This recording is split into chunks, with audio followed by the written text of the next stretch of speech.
Hello everyone, আমি Arunima tales of অরুণিমার আরেকটা নতুন এপিসোডে আপনাদের সবাইকে স্বাগত জানাই। আশা করি সবাই খুব ভালো আছেন, সুস্থ আছেন। আজকের ভিডিওটা না একদম অন্যরকম, মানে এটাকে আপনি বলতে পারেন এটা একটা কম্পাইল ভিডিও, অনেক ছোট ছোট টুকরো টুকরো স্মৃতির। তো এটাকে বলতে পারেন ফিরে দেখা কলকাতা। এটা আদিরার জন্য। আদিরা এবার কলকাতায় গিয়ে না অনেক কিছুতে চড়েছে, ঘোড়ার গাড়ি, বাস, ট্রেন, হলুদ ট্যাক্সি, কলকাতার যা যা ঐতিহ্য ওকে আমরা দেওয়ার চেষ্টা করেছি আর কি, সেইগুলোতে চড়িয়ে। তো প্রথমেই আমরা এসে যাচ্ছি মেট্রো।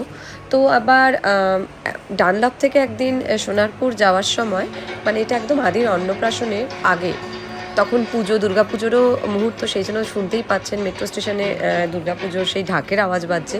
তো আমরা এখানে তখন মেট্রো করে সোনারপুর গেছিলাম। তো মেট্রো করে, যেহেতু সোনারপুরের সামনে কোনো মেট্রো স্টেশন নেই, তো একদম আমরা বরানগর থেকে, আমার বাড়ির সামনে এখন মেট্রো স্টেশন, তো বরানগর থেকে আমরা চলে গেছিলাম গড়িয়া না, আমরা অ্যাকচুয়ালি শহীদ ক্ষুদিরামে নেমেছিলাম। তো ওখান থেকে আবার উবার করে গেছিলাম, কারণ গড়িয়া থেকে না এত অটোর লাইন হয়, তো সেটাতে মুশকিল। কারণ এই সময় আদিরার মুখ দেখলেই বুঝতে পারবেন তখন ওর জেট ল্যাগও কাটেনি, মানে একদম।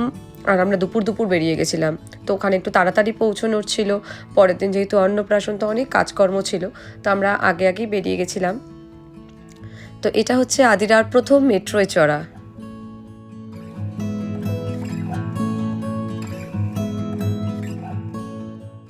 কানাডায় মেট্রো চললেও কলকাতার মেট্রোর কিন্তু একটা আলাদা অন্যরকম ব্যাপার রয়েছে। তো পুরোটাই এখানে একটা কলকাতার একটা আলাদা গন্ধ রয়েছে। তা সেই কারণে আদিরাকে মেট্রোতে চড়ানো আর কি। তো আদিরার মেট্রো চড়ে বেশ ভালোই লেগেছিলো, যদিও একটু ঘুম ছিল, কারণ তখন ওর জেট ল্যাগ পুরোপুরি না, একদমই কাটেনি। তো নেক্সট হচ্ছে ঘোড়ার গাড়ি চড়া। তা এখানে দেখতেই পাচ্ছেন আমরা ঘোড়ার গাড়িতে সবাই উঠছি। মা, আসলে এটা অনেকটা উঁচু বলে মায়ের হাঁটুর সমস্যা, তো মা ঠিকমতো দাঁড়িয়ে উঠতেও পারে না, তাও মাকে জোর করেই তোলা হয়েছিল। তা এখানে মা, বাবা, আমি, আদিরা। কারণ এইবারে আমরা তখন যাচ্ছিলাম হচ্ছে আমার মামি দিদাদের বাড়ি, মানে বেহালা। তো যাওয়ার পথে রাস্তায় এরকম ভিক্টোরিয়ার সামনে ঘোড়ার গাড়ি দেখে আমি বায়না করেছিলাম যেটা আমার মেয়েকে আমি চড়াবো, কারণ আমি নিজে কখনো ঘোড়ার গাড়িতে চড়িনি। তো এটা একবারে আদিরাকেও চড়ানো হবে। আর এই ঘোড়ার গাড়ি করে এই কলকাতার এই জায়গাটা স্পেশালি আমার ভীষণ পছন্দের জায়গা। এই ময়দান, এই চত্বরটা এত ভাল লাগে দেখতে। তো এটা দেখাবো বলে আমি বায়না করে এই ঘোড়ার গাড়িতে বাবাকে বলেছিলাম যে আমাদের চড়াতে হবে। তো বাবা আবার নেমে খোঁজ নিয়ে এসেছিল যে ঘোড়ার গাড়ি, পুরো এই ঘোড়ার গাড়ি চড়াটা হচ্ছে মানে ওই এক পাক দাওয়াবে, তো তার জন্য 500 টাকা নেয় ওরা।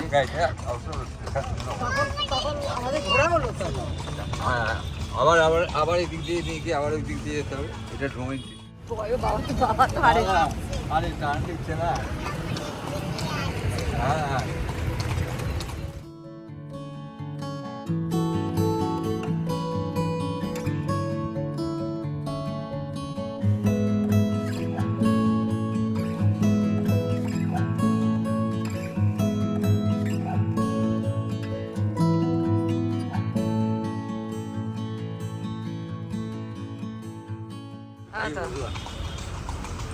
আমার নাতনিকে নিয়ে, মেয়ে বউকে নিয়ে আমরা ঘোড়ার গাড়ি ভিক্টোরিয়াতে কলকাতা শহরে ঘুরছি। বলো, ঘোড়ার গাড়িও চড়া হলো, আর ঘোড়াতে নৌকাটা চললাম কলকাতায় পড়লো। কিসে চললো? তো বাবা অ্যাকচুয়ালি তখন সেটাই বলছিল যে নাতনির দৌলতে ঘোড়ার গাড়ি অ্যাকচুয়ালি আমরাও এটাই প্রথম চললাম। আর আমার ওই দিল্লিতে থাকেন মামা শ্বশুর, তো ওই ভোলা মামা আসাকালীন একবার নৌকায় চড়া হয়েছিল, তো সেই জন্য বলছে ভোলাদার দৌলতে নৌকাতে চড়া হয়েছিল, সেটা প্রথম। তো কেউ এলেই আর কি চড়া হয় কিছু না কিছুতে।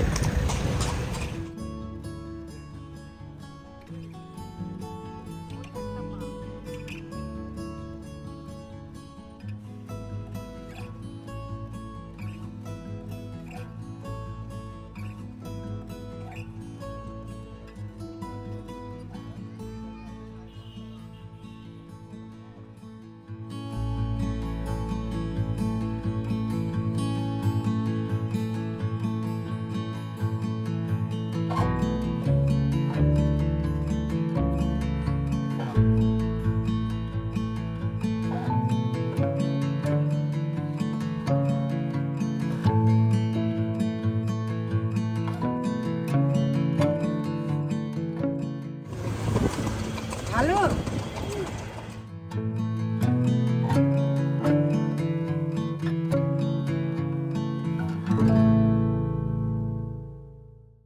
কলকাতার এই জায়গাটা দেখতে কিন্তু ভারী সুন্দর লাগে। আপনাদের কেমন লাগে একটু কমেন্ট করে জানাবেন কিন্তু।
ওই যে গাছ কাটছে। ওই ঘাস কাটছে তারপরে গাড়ি চালাবে। তুই ট্রামে উঠলি না? ট্রাম আর পেলো না, ট্রাম ওখানেও না, এখানে কলকাতা ট্রামটা আর পেলো না। ট্রাম তো উঠেই গেল। আছে এখনো লাগলাম।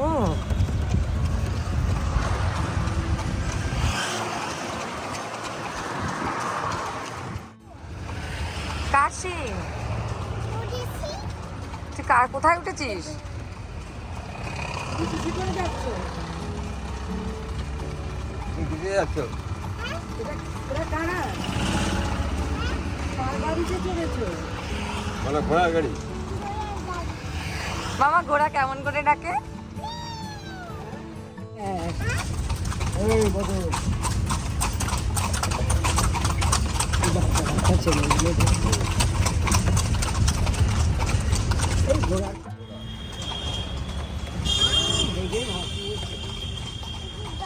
এটা কি কালার? হোয়াইট। White horse. ভেগে ভাসিয়েছে।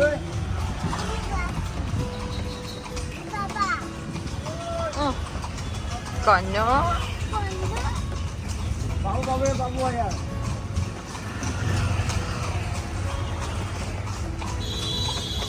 আরে এখান থেকে এইটুকু হেঁটে যাবে তো আবার। হ্যাঁ না লাগবে না।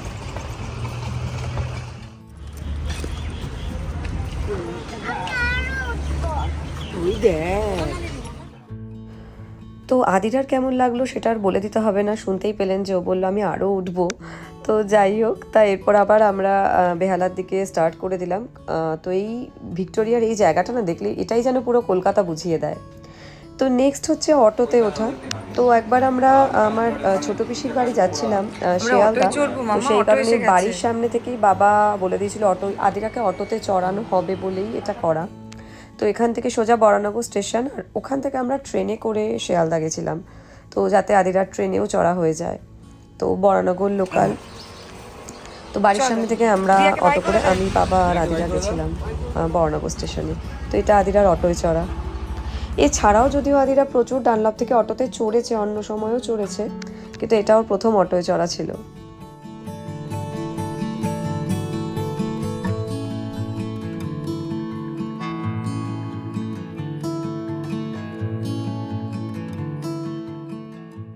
এবার আদিরার টোটোয় চড়ার মুহূর্ত। টোটোতে প্রচুর চড়েছে, দুই বাড়িতেই সোনারপুর ডানলপে। অলরেডি আপনারা ভিডিওতে দেখেছেন যে আদিরা দাদুভাই ঠাম্মু ওদের সাথে কালী পুজোয় টোটো করে ঘুরেছে, তো দুর্গা পুজোতে বেরোনো হয়েছে। এছাড়া তো আমরা ও বাড়িতেও যখনই ডানলপে থাকাকালীন কিছু ধরতে গেলেই আমরা দক্ষিণেশ্বর গেছি টোটোয়, বিপত্তারিণী মন্দির গেছি টোটোয়। তো এইটা হচ্ছে আমরা যেদিনকে বেড়াতে যাচ্ছিলাম নর্থ বেঙ্গল, সেদিনের ভিডিও। তো আমরা ট্রেনে টোটোয় করে সোনারপুর স্টেশন গেছিলাম, সেদিনকেও আমরা অবশ্য লোকাল ট্রেনে চড়েছিলাম, কিন্তু সেদিনে এত লাগেজ ছিল না, তো সেই ভিডিওটা করা হয়নি। এবার আসি আদিরা লোকাল ট্রেনে চড়া। তো যেদিনকে আমি শিয়ালদা ছোটো পিসির বাড়ি যাচ্ছিলাম, সেদিনকে আমরা একদম বরানগর স্টেশনে এসে আমরা ওয়েট করছিলাম কখন ট্রেন আসবে। তো এখান দিয়ে তখন যাচ্ছিল রাজধানী, আদিরা আবার রাজধানী এক্সপ্রেসকে টাটা করে দিল। তো তারপর আমরা ওয়েট করছিলাম ট্রেন আসার। তো লোকাল ট্রেনে, এটা আদিরার প্রথম লোকাল ট্রেনে চড়া। এছাড়া আরেকবার আগেই বললাম যে আরেকবার চড়েছিল, সেটা হচ্ছে যখন আমরা নর্থ বেঙ্গল বেড়াতে গেছিলাম। তখনও ওই দেখো ওই উপরে মেট্রো। বাড়ি থেকে আমরা সোনারপুর গেছিলাম, সোনারপুর থেকে শিয়ালদা স্টেশন, সেই দিনকে লোকাল ট্রেনে চড়েছি। এই দুদিনই লোকাল ট্রেনে চড়েছি। এই যে আমাদের ট্রেন ঢুকে যাচ্ছে। এই ট্রেনটা যদিও বর্ণাগর লোকাল সাধারণত ফাঁকাই থাকে, কিন্তু সেদিনকে আপনারা দেখতেই পাচ্ছেন লোকজন একটু ভালোই ছিল। তো আমরা বসার জায়গা পেয়েছিলাম, কিন্তু ভিড় ছিল, একেবারে ফাঁকা ছিল সেটা নয়। নেমে গেছি আমরা শিয়ালদায়। আমরা চেষ্টা করেছিলাম, মানে সেদিনকেও বাবা অনেক চেষ্টা করেছিল আদিরাকে ওই টানা রিক্সায় চড়াবে বলে, কিন্তু এই জায়গাটাতে এত ভিড় থাকে না। এই একদম শিয়ালদা স্টেশনে নেমে আমার পিসির বাড়ি প্রাচী সিনেমার গলির ওখানে। তো এই জায়গাটা আমরা কথাও বলেছে বাবা এই রিক্সাওয়ালার সাথে, কিন্তু এই ভিড়ের মধ্যে দিয়ে তো রিক্সা যাওয়া সম্ভব না, সেই জন্য আদিরার হাতে টানা রিক্সায় চড়া হয়নি। ফুল দিকে তো এইটা পিসির বাড়িতে আমরা তখন বেরোবো আর কি, পিসিকে নিয়ে আবার ডানলপ ফেরত যাব। তা আমাদের ট্রেনে বেশ ভালোই লেগেছে আদিরার। তো নেক্সট চলে আসছে হলুদ ট্যাক্সি চড়া। তো সেটাও ডানলপ থেকে, মানে এটা ব্যবস্থা বাবাই করেছিল, কারণ আমি বলে দিয়েছিলাম যে এগুলোতে আমার ভীষণ ইচ্ছা যে মেয়েকে আমি কলকাতার এগুলোতে চড়াতে চাই। তো সেই কারণে বাবা হলুদ ট্যাক্সি জোগাড় করে, মানে এখন জেনারেলি সবাই উবেরেই চড়া হয়, তো বাবা হলুদ ট্যাক্সি নিয়ে এসেছিল। তো সেদিনকে আমরা যাচ্ছিলাম আমার পিসি আম্মার বাড়ি, মানে আমার দাদু ভাইয়ের, আমার ঠাকুরদার বড় বোন, তিনি পিসি আম্মা মারা গেছেন, তো জেঠুরা বেঁচে আছে। তো জেঠু মণিমা, ওদের সাথে দেখা করার জন্য আদিরাকে ওদের কাছে নিয়ে গেছিলাম। তো সেই কারণে আমরা বাগুইহাটি যাচ্ছিলাম হলুদ ট্যাক্সি করে। তো আদিরার হলুদ ট্যাক্সিতেও চড়া হয়ে গেছে।